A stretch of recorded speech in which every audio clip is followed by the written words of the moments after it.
బహుశా ఇంకొక half an hour 45 మినిట్స్లో పోస్ట్ మార్టం కంప్లీట్ అయిపోతాయి. మీ అందరూ తెలిసిన విషయమే, మార్నింగ్ 6:45 ఈ ఈ దురదృష్టకరమైన సంఘటన జరిగింది. అందులో 70 మంది అక్కడి నుంచి ప్రయాణం చేస్తున్న తాండూరు నుంచి హైదరాబాద్కు. ఇదేమో కంకర టిప్పరు. ఇందులో ఒక కర్ణాటక మహిళ, మహారాష్ట్రన్ డ్రైవరు ఇందులో ఉన్నారు. ఇంకా ఇంజరీస్లో పట్నం మహేందర్ రెడ్డి హాస్పిటల్ ట్రీట్మెంట్ జరుగుతున్నది. పోస్ట్ మార్టమ్స్ అనేటి ఇప్పుడు ఇంకో హాఫ్ అన్ అవర్లో కంప్లీట్ అయిపోతుంది. ఇంకో 5 గుర్తించాలి. మిగతాన్ని కూడా గుర్తించారు. 19 డెడ్ బాడీస్, అందులో 14 అయిపోయినాయి, ఇంకా 5 ఉన్నాయి, గుర్తించాలి.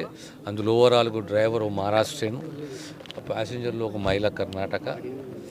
సో దురదృష్టం ఇది. 19 మంది మరణించారు. ప్రమాదం అనేది కంప్లీట్గా మనం ఇప్పుడు చెప్పలేము. ప్రమాదం జరిగింది. ప్రమాదం అనేది వచ్చి ఇద్దరు హెడ్ ఆన్ కొల్యూషన్ జరిగింది. హెడ్ ఆన్ కొల్యూషన్లో ఇక్కడ డ్రైవర్ మరణించిండు. మోస్ట్లీ ఆ లోడ్ అనేది బస్ పైన పడడము, టిప్పర్ దానిపైన పడడము, దీనివల్ల అంటే బేసిక్లీ జరిగిన సంఘటన ఇది. Ultimately police will give a report. So ఇది దురదృష్టం.